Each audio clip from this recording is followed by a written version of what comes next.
Welcome to the Moonshots Podcast. It's episode 132.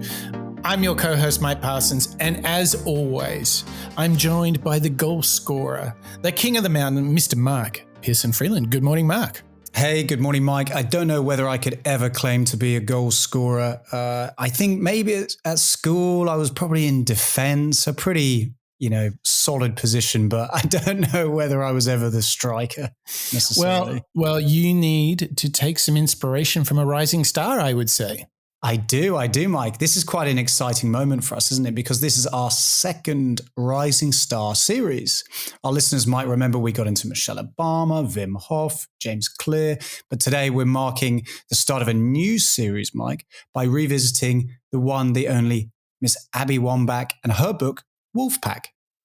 And it was so funny when we did our first show on Abby. We really wanted to do a show on her amazing career. She's very articulate about how she did it.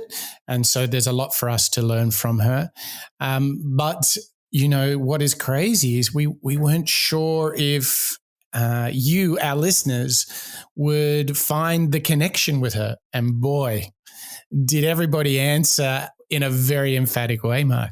Exactly. The only way that one of our shows really gets onto the Rising Star series that we do is by the listeners, as well as ourselves, perhaps, being, taken away and captured by what they have to say. And I think Abby really stood out to us, didn't she? She really demonstrated this idea of winning, putting up with failure, and actually just being a surprising moonshotter in general. A wonderful surprise. I mean, no wonder on her book, Wolfpack, Abby had another Moonshots favorite, Brené Brown, do the testimonial on the front cover. And Abby is amazing. The fact that she had such an incredible career on the sports field, she's penned a New York Times bestseller. She is an amazing person. The listenership to her show was really huge for us. And she has so much to teach. But Mark, what an amazing story. I mean, she was quite the thing on the soccer field.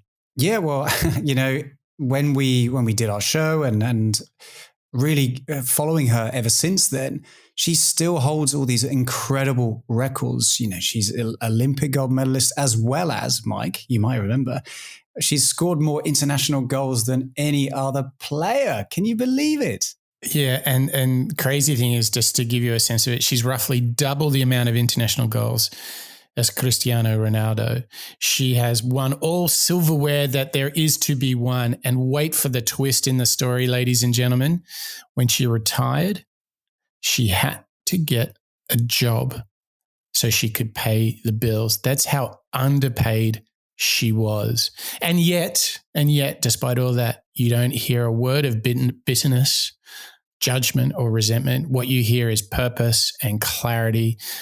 Mark, how good is Abby Wambach? She had a lot to reveal and to teach us, not only around teamwork, which is fundamentally what Wolfpack really was about, but around how we can overcome obstacles and be the best version of ourselves. And but if that doesn't define what a moonshotter is, I don't know what is. Abby definitely belongs in that pack, doesn't she? Yeah, and I'm not even going to pretend to ask you your favorite bit, because you and I have talked about Abby so much. We kind of both have a favorite clip from the show that we did on her, don't we? Yeah, we really do. For me, it was this concept of leading from the bench. If you can't join your teammates with humility, and you can't lead from the sidelines and not always have to be in focus, then you're not a humble leader. Mm-hmm. And that servant leadership, which we've spoken about a lot, Mike, I think has a little bit of a part to play here. Yeah. So she's like, look, it's one thing, it's the big fancy World Cup. It's the big moment. You're on the podium. That's, you can lead there, but you really can't call yourself a leader until you're prepared to have the same energy, intensity, contribution to your teammates when you're on the bench. And there's this amazing story where in her final tournament, her final game, she is on the bench This is someone who has achieved roughly twice that of someone like Cristiano Ronaldo. And yet she's on the bench at the end of her career, and she brings her full self to support her teammates. So, Mark, I'm ready to listen and to learn and understand what it takes to be part of the Wolfpack, aren't you? Yeah, I'm on Abby's team. Let's blow the whistle. I agree. So I think it's about time to get into the world of Abby Wambach.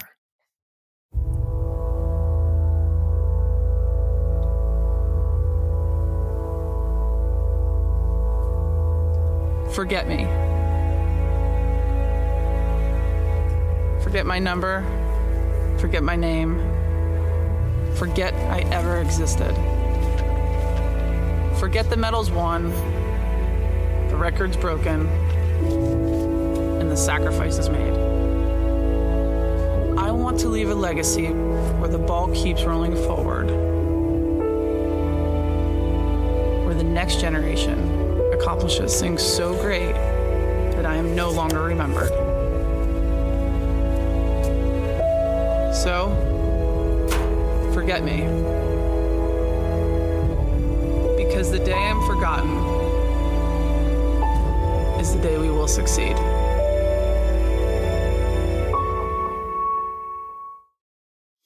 Ooh, Abby getting pretty to the point there. That is obviously classic Abby Nike combination, signature brand ad. But there's a lot in that. And I think it would only be appropriate, Mark, that an athlete would challenge us to forget her through our own achievements, to surpass her, that her legacy challenges us to go forward. I think this sets the scene for really opening up the wisdom of Abby Wambach and seeing what we can learn, seeing how we might be able to achieve some of the feats that she has. I mean, isn't that great? I mean, the reason why I quite like that little, let's call it a teaser, our teaser intro, is because it's a stark reminder straight off the bat. The team is nothing without its players, but fundamentally, the team should be in a position whereby the goals or the inspiration that exists, the energy that exists within the team, you can create, you can work on, you can improve, and you can leave it behind once you leave. You know, a lot of these sports individuals that we've covered in the past, in fact, have obviously left their respective teams that made them world famous, but they aren't necessarily, they don't drop the tools and then that's game over. You know, it's all about leaving a spirit, a construct in place so that these teams exist. And the individuals I think that she's really talking to here is the young generation. They're the ones being inspired by her legacy, whether she's there or not, whether you know her name or not, maybe. You can still be inspired by the actions and the behaviors. And I think that's a really good reminder as we get into teamwork today, that it's all about what you do and how you inspire those around you. Yeah, and I think we have the great fortune coming up in this show of her 4 key rules to being the very best version of yourself. They all come from her book, Wolfpack, and Wolfpack, the subtitle of Wolfpack kind of really brings it all together.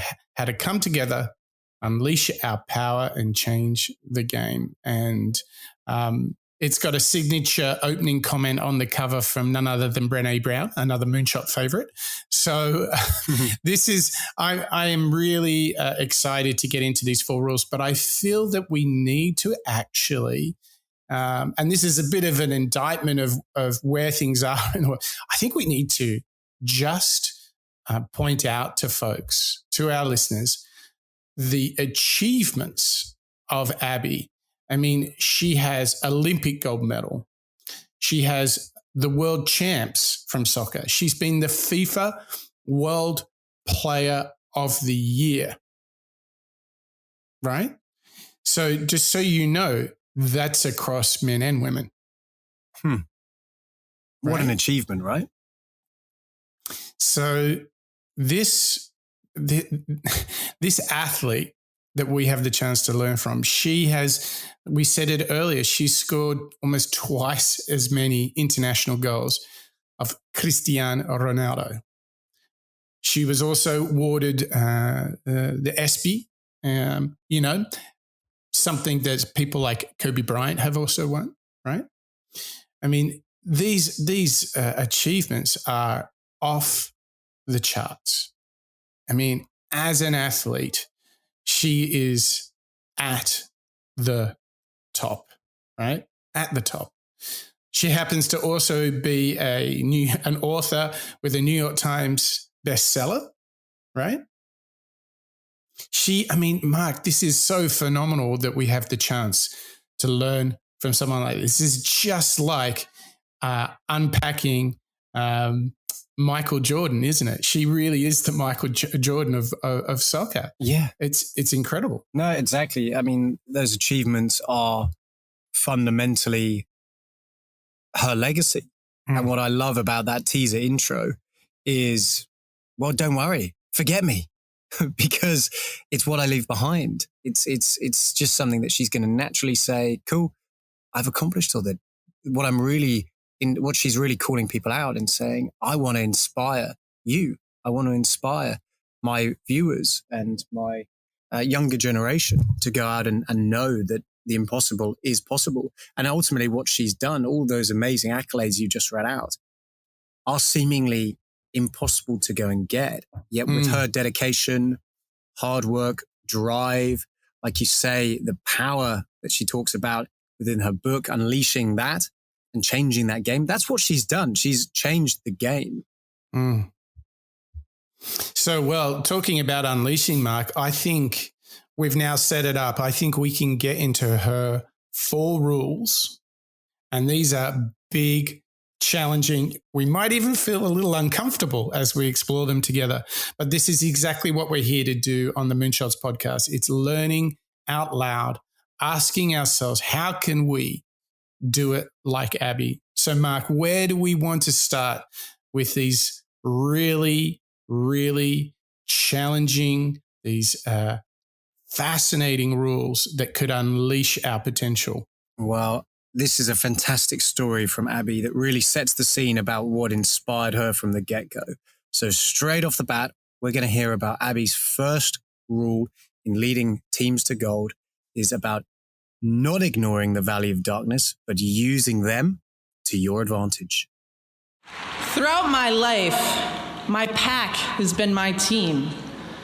Teams need a unifying structure, and the best way to create one collective heartbeat is to establish rules for your team to live by. It doesn't matter what specific page you're all on, just as long as you're on the same one. Here are 4 rules I've used to unite my pack and lead them to gold. Rule 1, make failure your fuel. Here's something the best athletes understand, but seems like a harder concept for non-athletes to grasp. Non-athletes don't know what to do with the gift of failure. So they hide it, pretend it never happened, reject it outright. They end up wasting it. Listen, failure is not something to be ashamed of. It's something to be powered by. Failure is the highest octane fuel your life can run on. You gotta learn to make failure your fuel. When I was on the youth national team, only dreaming of playing alongside Mia Hamm. Y'all know her? Good. I had the opportunity to visit the national team's locker room. The thing that struck me most wasn't my heroes' grass-stained cleats or their names and numbers hanging above their lockers. It was a picture. It was a picture that someone had taped next to the door so that it would be the last thing every player saw before she headed out to the training pitch. You might guess it was a picture of their last big win, or of them standing on the podium accepting gold medals, but it wasn't. It was a picture of their longtime rival, the Norwegian national team celebrating after having just beaten the USA in the 1995 World Cup. In that locker room, I learned that in order to become my very best, on the pitch and off, I need to spend my life letting the feelings and lessons of failure transform into my power. Failure is fuel. Fuel is power. So very clear in these really almost stoic rules. This is what always strikes me about athletes, Mark, is they're able to find these very simple mantras and truths about pushing your limits, having courage. And in this case, what Abby is challenging us to do is to make failure your fuel. And what I like the most about what she mentions there is in the non-athletic world, we have this aversion to failure. And what's really interesting is on the sports field, no matter how good you are, you will experience failure. You'll experience a loss at some point. And so in a way, you become battle hardened from that. It reminds me a little bit of, Michael Jordan's ad where he talks about how many times he's missed the winning shot. You remember that one? Yeah. That's a great one. And how that fuels his fire. And the same thing here with Abby. What she's doing is saying, look, what a missed opportunity. If something doesn't work out, ask yourself, what do I learn? What am I going to do next? And get the hell over it. Don't hide it and be embarrassed. I think this idea of embracing failure, embracing hardship, that not everything's going to be perfect is so essential, because then we're prepared for the long haul. We're prepared to have a few misses. We're prepared for the hard graft of trying to start to do something big, to realize some of our dreams. So don't hide from the failure. Just embrace it, be proud of it, learn from it. And I love the fact that the team goes out on the pitch reminding themselves of obviously a loss that hurt them so much. And I think that is so important, because those moments of failure, they mark you. And inside of that emotional memory is the power she's talking about. Because if you remember that, you can turn that rather than into hiding it. You embrace it.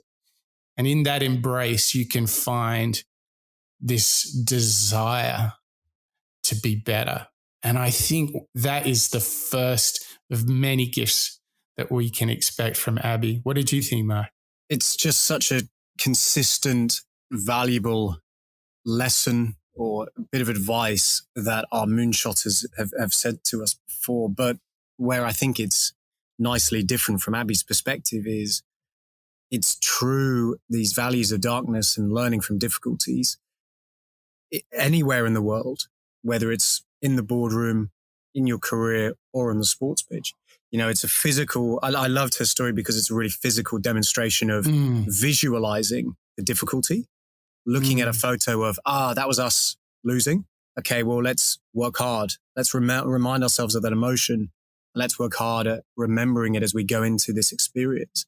Obviously, it doesn't necessarily perhaps align with the way that you and I might do it. We're not going to have on the picture of our office a failed pitch or a particularly difficult meeting, the minutes from a difficult meeting or anything.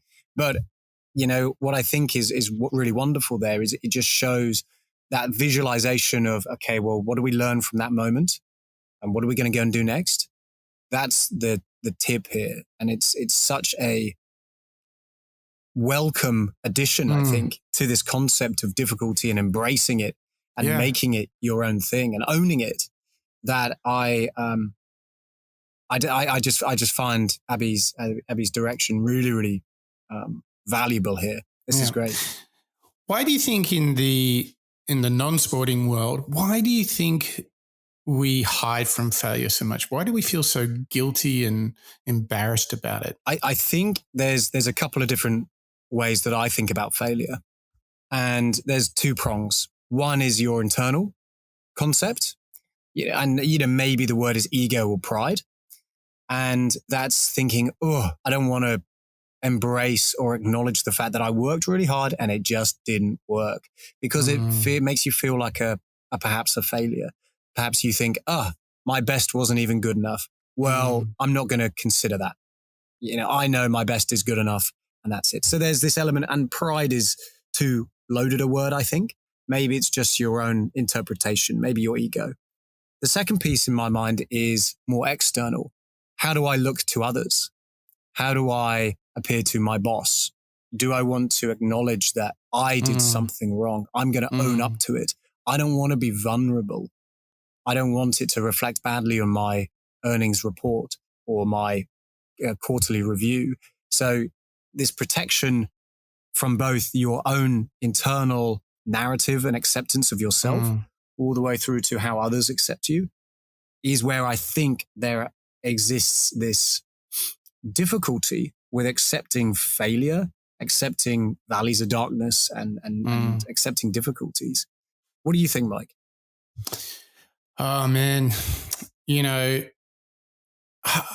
I'll tell you what really struck me about living in the US when we talk about accepting failure is culturally what Americans are so damn good at is like, oh, so your startup failed or your business failed. Okay, what are you doing next? What's your next thing? And it's such a stark contrast to my time in England.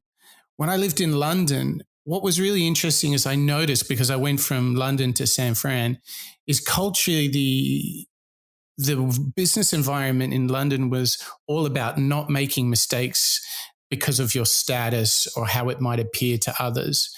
And what struck me is I came to America and everyone's like, oh yeah, my startup failed. So now I'm doing another one. And they're just so like, okay with that. And no Brit would ever talk like that, right? Yeah. And so I think there is this liberation that can come by just saying, hey, you know what? Perfection is impossible. There will be mistakes. So if you can, accept failures as just a natural path to greatness, then all of a sudden you get over all of those terrible feelings of guilt and embarrassment, and you can just be ready and present for asking yourself, what did I just learn, right? What would I never do again? Or what's my playbook? What are my rules?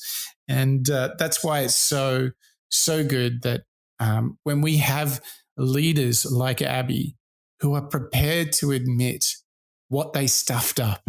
Yeah. And how you realize that whether it's Jordan, Abby Wambach, or any other great leader, what the pattern that we're seeing in the Moonshots podcast is how readily they'll say, well, I really stuffed that one up, but here's what I learned and here's how I got over it. And they're okay with the rough edges in the journey of life. I think rule number one, make your failure your fuel. So very good. But I don't think that's all Abby's got for us, Mark. No, I mean, we've already tried to divide up lesson number one, but remember, we've still got a number of great lessons coming from Abby today. So let's dig into the second one, Mike, because this one I think is really great. So the second lesson, the second big rule we're going to hear from Abby when she talks to us about leading our teams to gold is that the awareness, if you're not a leader, don't call yourself a leader on the field if you can't also simultaneously lead from the bench. Rule number 2, lead from the bench. Imagine this. You've scored more goals than any human being on the planet, female or male. You've co-captained and led Team USA in almost every category for the past decade. And you and your coach sit down and decide together that you won't be a starter in your last World Cup for Team USA. So that sucked. You'll feel benched sometimes too. You'll be passed over for the promotion, taken off the project. You might even be finding yourself holding a baby instead of a briefcase, watching your colleagues get ahead. Here's what's important. You're allowed to be disappointed when it feels like life's benched you.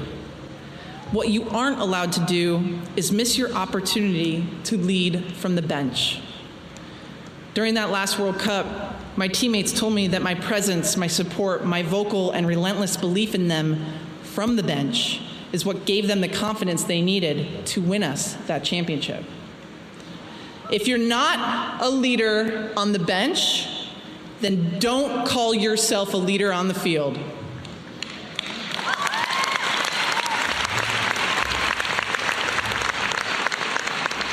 You're either a leader everywhere or nowhere.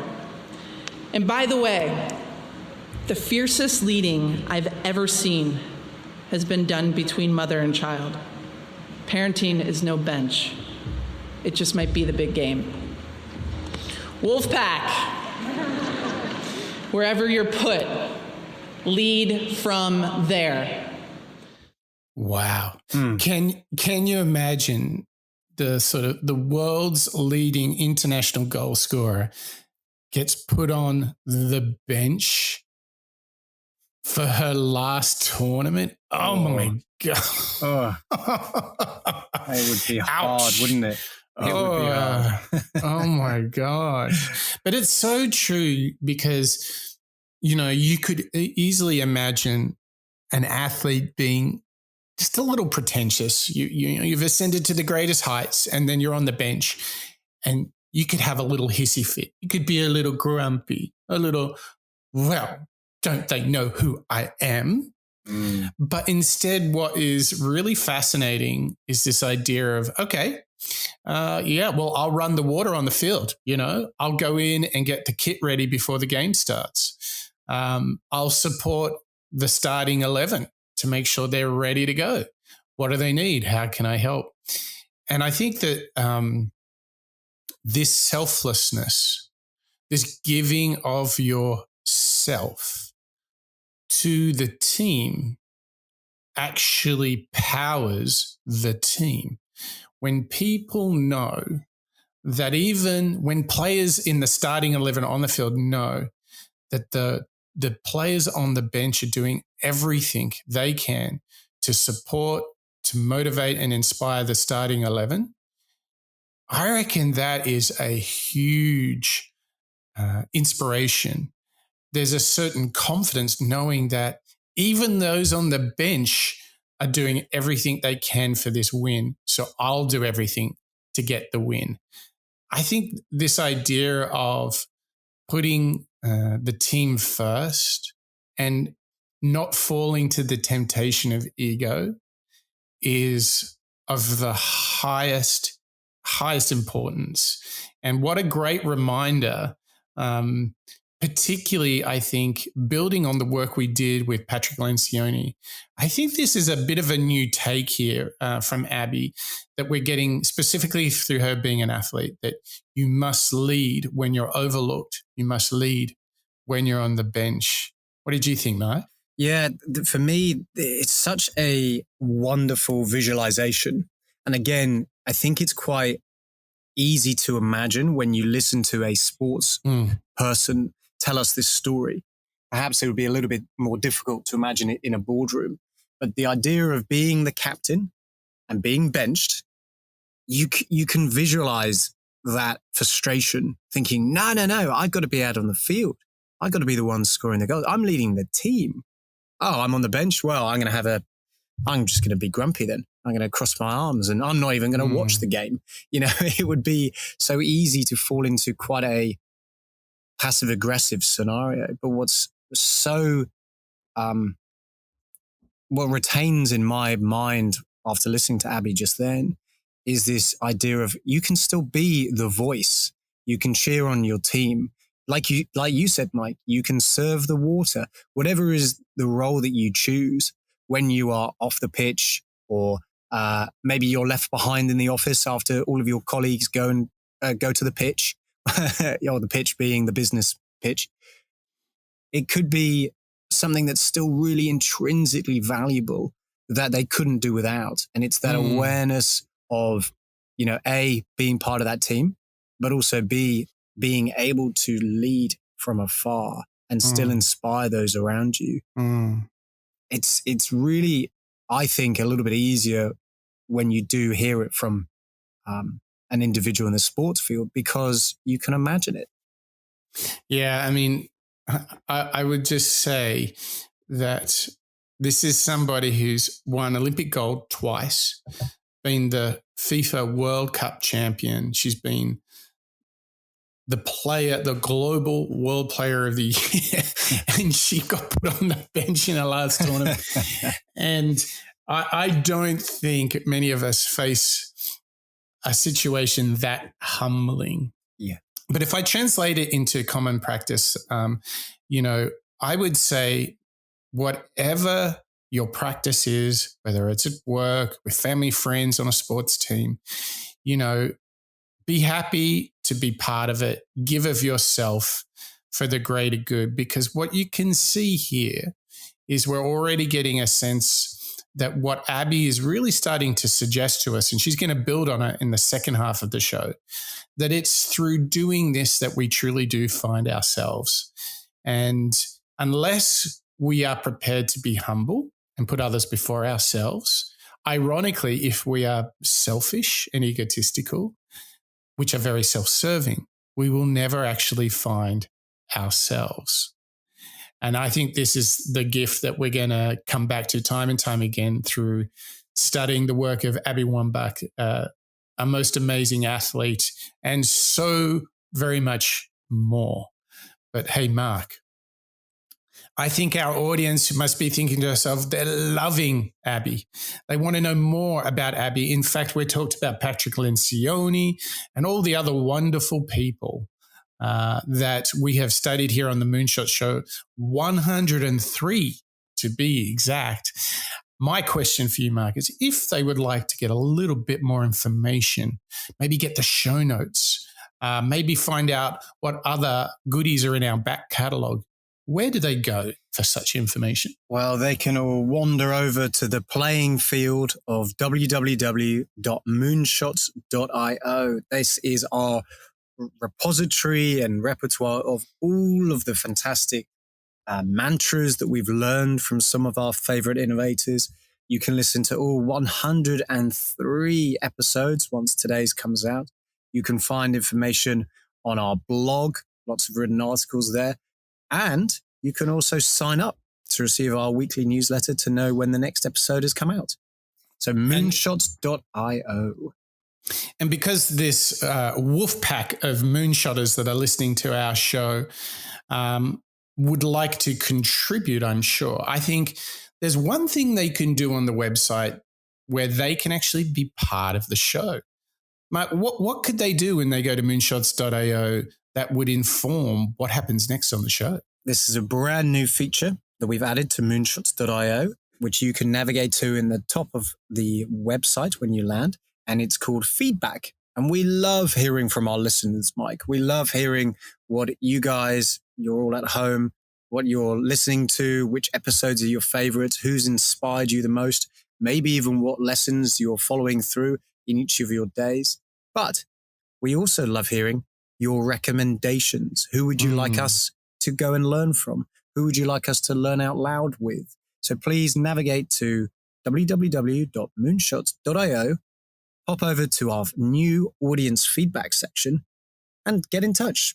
Leave us your thoughts and we'll be sure to add your recommendations to our pretty eclectic and growing list of innovators, Mike. It is. And isn't it fascinating to see that whether we take, real academic types like a Clay Christensen or Jim Collins, or whether we take, rebels like Richard Branson or athletes like Abby, the default set of rules to be the best version of yourself, it's becoming more and more apparent that it doesn't matter what you do. It's all in the how you do it.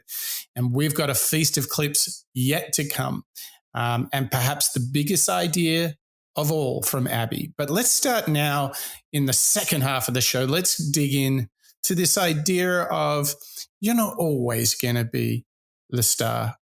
You're not always going to be the champion, but you can champion others. Rule number 3, champion each other. During every 90-minute soccer match, there are a few magical moments when the ball actually hits the back of the net and a goal is scored. When this happens, it means that everything has come together perfectly. The perfect pass, the perfectly timed run, every player in the right place at exactly the right time. All of this culminating in a moment in which one player scores the goal. What happens next on the field is what transforms a bunch of individual women into a team. Teammates from all over the field rush towards the goal scorer. It appears that we're celebrating her, but what we're really celebrating is every player, every coach, every practice, every sprint, every doubt, and even every failure that this one single goal represents. You will not always be the goal scorer, and when you're not, you better be rushing towards her. Women must champion each other. Yes.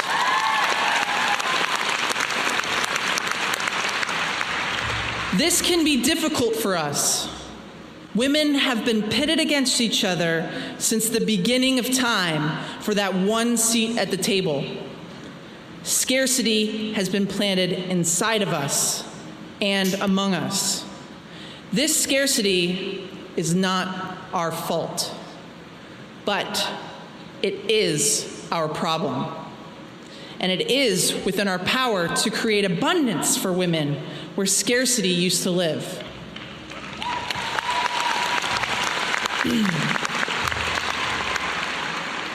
As you go out into the world, amplify each other's voices. Demand seats for women, people of color, and all marginalized people at every table where decisions are made. Call out each other's wins. And just like we do on the field, claim the success of one woman as a collective success for all women. Call out each other's wins. You know, again, it's a great, Abby's pulling out some great points here, and it's lessons that we can take into our family structures, our sports field analogies, as well as when we're in the boardroom. Because I think this concept of teamwork really relies on one another supporting each other, putting in the practice perhaps, but also celebrating those wins. So again, similar to that previous clip we heard of leading from the bench, this is another great example how everyone on the team has an impact on one another, whether it's running towards the pitch, the goal line when you've scored, or maybe it's just something a little bit more subtle. Maybe it's, somebody's just had a great call from a client. Hey, great news. That's fantastic. I think there are so many different ways of interpreting this celebration of each other's wins that it's just a great another reminder of nurturing those around you. Oh, yeah. And building up that team. Yeah. Like for me, I think if we go to our dark sides, sometimes when our colleagues are successful, we're tempted to think selfish thoughts. But what Abby is challenging us to do is always celebrate and champion each other, because it's not just the individual. You are championing and celebrating the collective effort. Nobody does things in isolation. So whether it's one individual or one of the teams in your business, celebrate it. Just embrace it. Put them and their success, put the mission before yourself. And that's actually where Abby and Patrick Lencioni totally connect on this idea of putting the team's objectives in front of your own personal needs. And it truly is satisfying. And this again, this idea of fuel comes back. This is the fuel, because there'll be times where you get a little inspiration, nudge, and encouragement that you really need. So don't be selfish about giving it up for others. And I think it's such wise advice that, when in doubt, champion the other. Just put them before yourself. And what's really nice is to hear somebody who's achieved so much on the soccer field, and just to remind you, far exceeded some other incredibly big superstars on the soccer pitch. She scored way more goals than they did. Yet here she is saying, hey, I was on the bench for my last tournament. Always champion each other. And I think what we can see is that her success came from the fact that she put first the success of the team, right?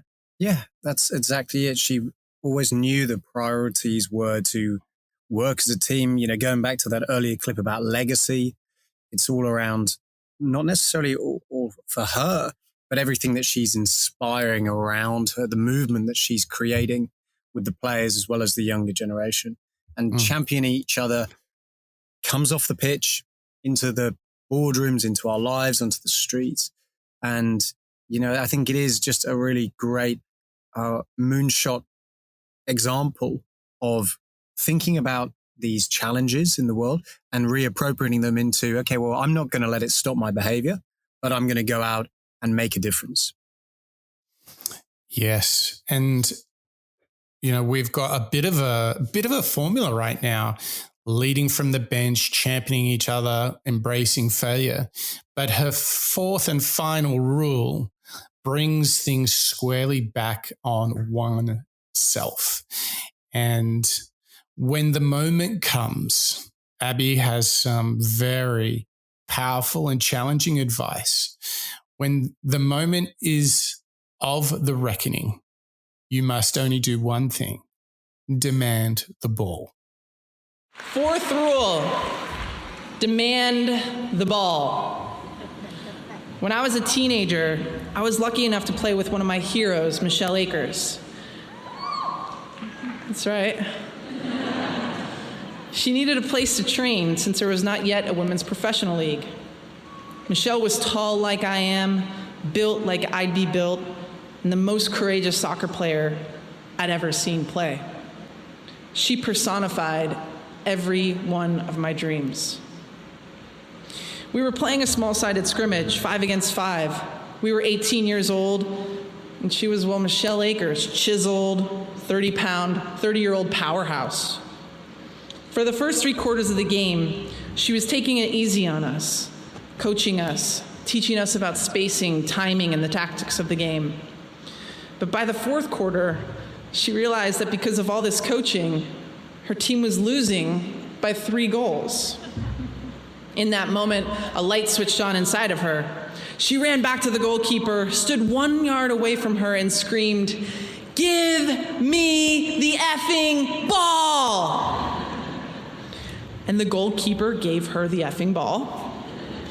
And she took the ball and she dribbled through our entire effing team and she scored. Now, this game was winners keepers, so if you scored, you got the ball back. So as soon as Michelle scored, she ran back to her goalie, stood 1 yard away from her, and screamed, "Give me the ball!" The keeper did.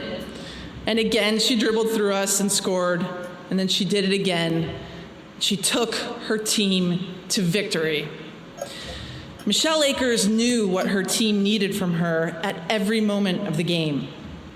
And don't forget, until the 4th quarter, leadership had required Michelle to help, support, and teach. But eventually, leadership called her to demand the ball. Wolfpack. At this moment in history, leadership is calling us to say, "Give me the effing ball."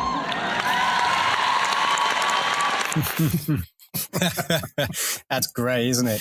That's great. Give me the effing ball. I mean, it reminds me actually of Patrick Lencioni telling us about work ethic, and being hungry. Being hungry and going out there to go beyond your job, or at least, as Abby's calling out here, be aware of what your team needs and adapt your style to support them and drive them to succeed. Help those around you.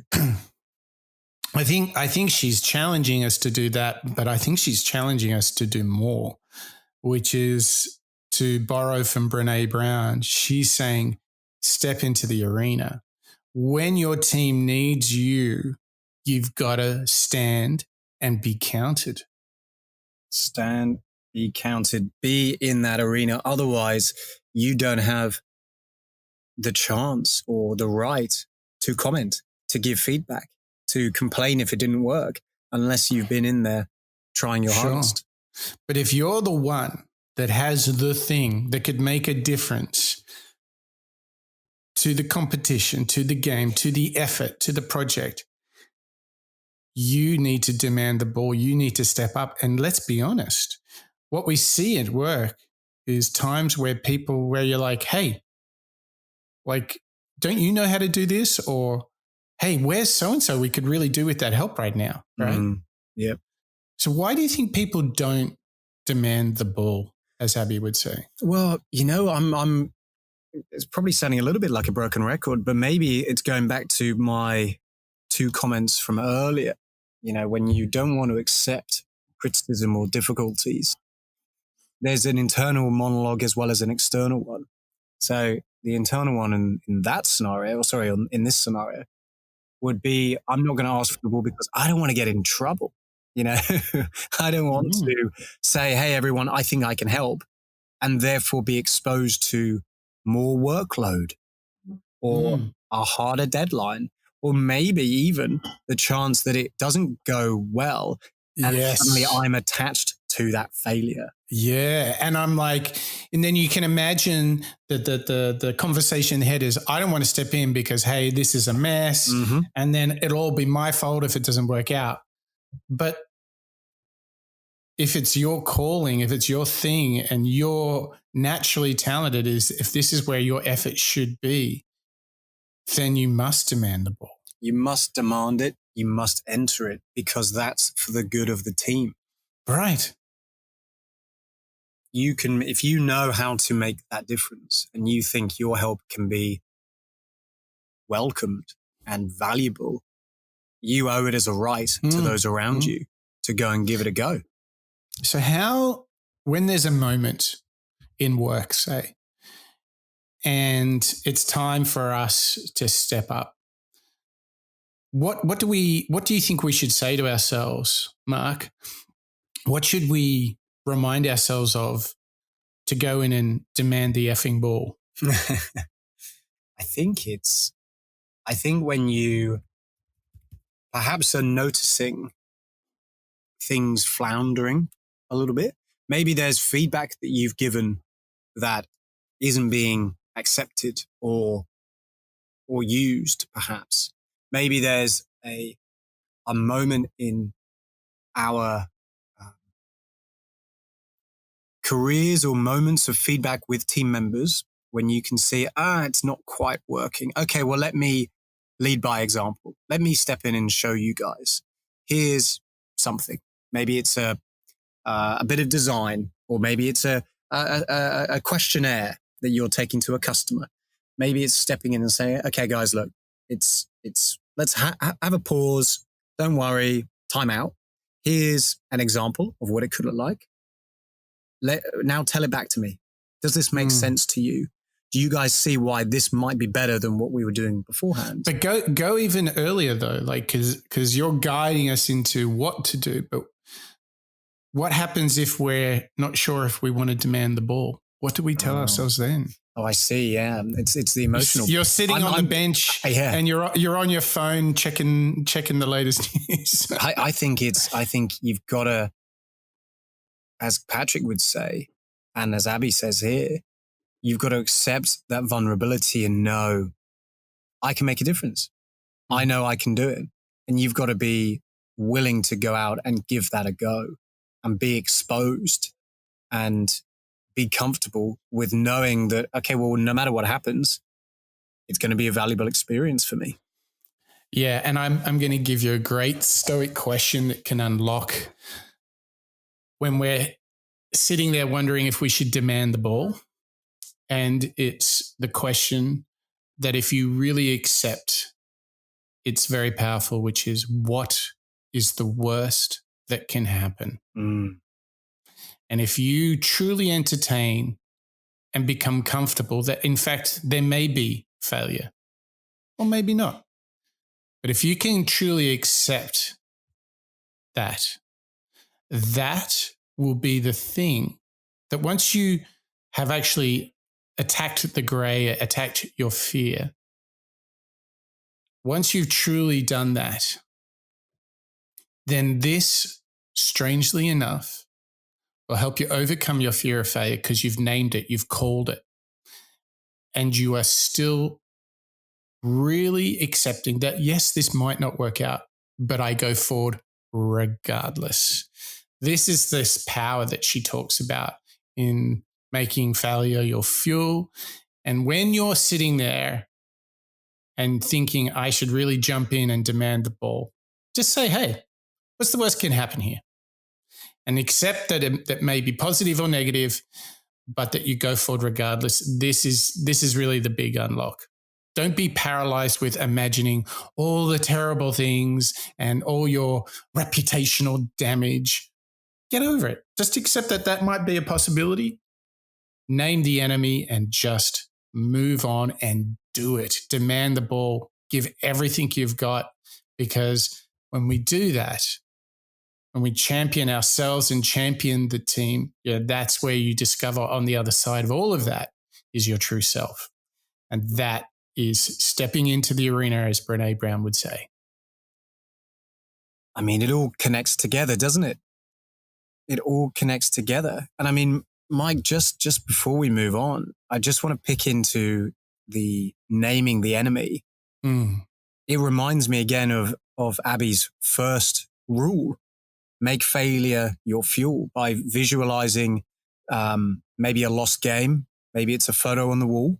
By naming that enemy, that discomfort, you're making it real. And therefore it's actionable. When unless you name something, unless you think about it, it just exists as an emotion, right? It's an anxiety or a pain. Once you've named the illness, suddenly you can go ahead and start taking the cure.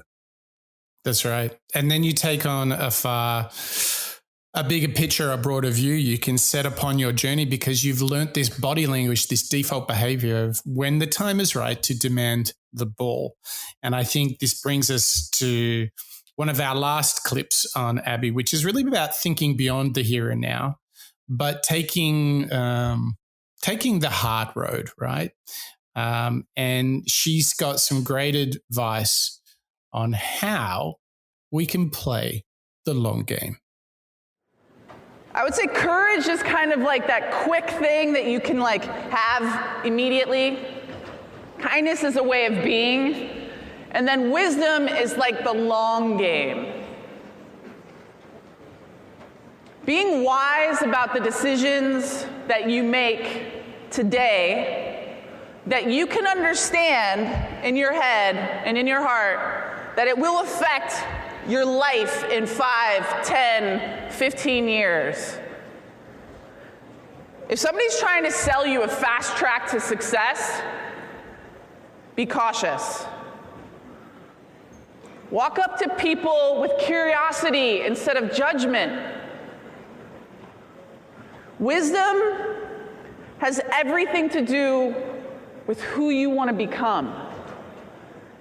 And the way to become the person that you're meant to be is by making the decisions day in and day out. Feels a little bit boring, but those wise people have the best, happiest, most joyful lives because they make those hard decisions day in and day out. The long-term decision making.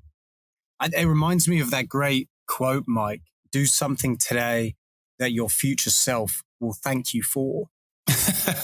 which I think is totally right here, which is what Abby's saying, that wisdom to know, okay, well, maybe it sounds a little bit boring.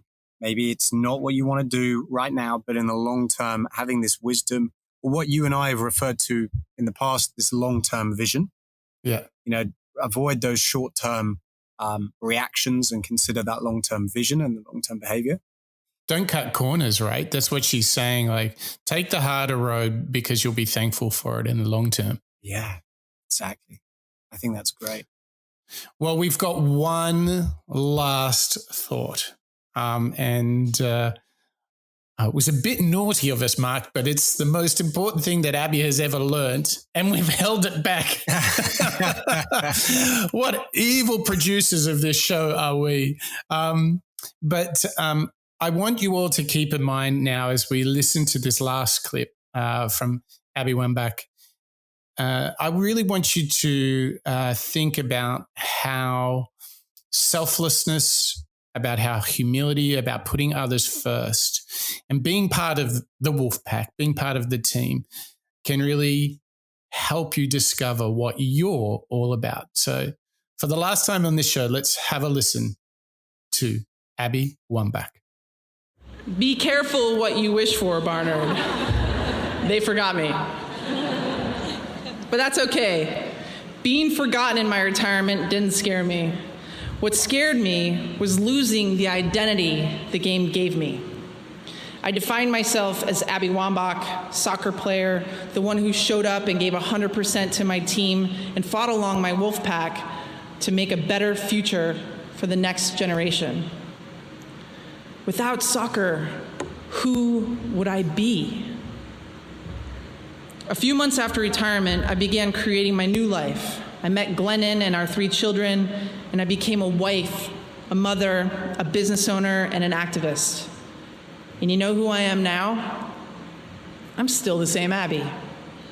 I still show up and give 100% now to my new pack, and I still fight every day to make a better future for the next generation. You see, soccer didn't make me who I was. I brought who I was to soccer.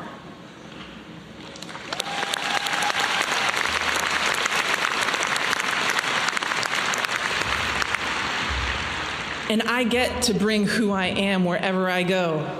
And guess what? So do you. As you leave here today and every day going forward, don't just ask yourself, what do I want to do? Ask yourself, who do I want to be? Because the most important thing I've learned is that what you do will never define you. Who you are always will. Bring who you are to everything you do. What a wonderful way to encapsulate and bring us all back round, Mike. We've heard all about these tips and these rules for working and leading our teams to gold, about failure being our fuel, leading from the bench, championing each other and demanding the ball and taking that ownership. And this is just a great reminder from Abby that, look, no matter what happens with the team, you are who you are. You have a personal effect and effect when you work on that team. You can bring whatever it is that you want to bring to the game, because ultimately you're unique. You've got your own personality and your own skills. And rather than thinking, oh, I'm only defined by the successes, the gold medals, the wins in the boardroom, instead it's, I can go into it knowing that maybe some things aren't going to work. But at the end of the day, it's all about making that team as strong as it can be with the skills that I possess. And I just want to go in there. I want to be emotionally smart. I want to consider those around me. I want to help out where I can. And I think no matter what happens, that legacy I leave behind, even if you do forget me, I'm still going to have that hopefully lasting effect on the team and driving that product or that goal further down the line. Well said. Well said. Wow. I mean, such a great companion to the 2 shows from Patrick. I think Abby's really brought quite a challenging, like a lot of the athletes, almost confronting, slightly uncomfortable point of view, right? Yeah, it is. It's a little bit of a challenge. It's a reminder to us that, you're responsible. Totally. So, it sounded to me, I'm going to try just for this show, I'm going to try and guess the thought that really got you, that really kind of triggered you to think was the one of leading from the bench. I think that one really hit home for you, didn't it? Yeah, exactly. You're right. You've picked up on that. I like the leading from the bench bit. It's leading from behind the curtains. No matter where you are, everybody can have an effect on inspiring those around us. Even if you're not the captain, perhaps, you can still lead the team. Yeah, that's great, man. That's really great. What about you? Which one caught you?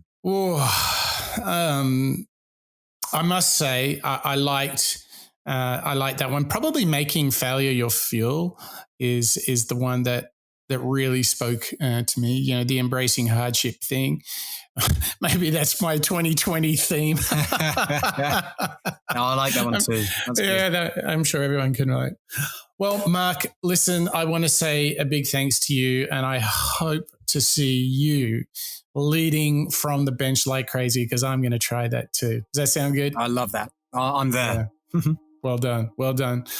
All right. Well, Mark, thank you to you, and thank you to you, our audience. Thank you for joining us on this journey into Abby Wambach and her collective idea of the Wolfpack. It's been a real joy to learn out loud together, to be inspired by these innovators and ask ourselves the question, how might we do it too? And so the question that we were proposed today by Abby is a big one. It is, who do I want to be? Who do you want to be? And what she has taught us is that your path lays in putting the Wolfpack first. And we do that by making failure our fuel, leading from the bench, championing each other, and when the moment comes, demand the ball. Because what we learned today is soccer didn't make Abby. She brought Abby to soccer. So I want all of you to go out in the world and bring who you are to wherever you're going, so you can be the very best version of yourself. That's it from the Moonshots Podcast. That's a wrap.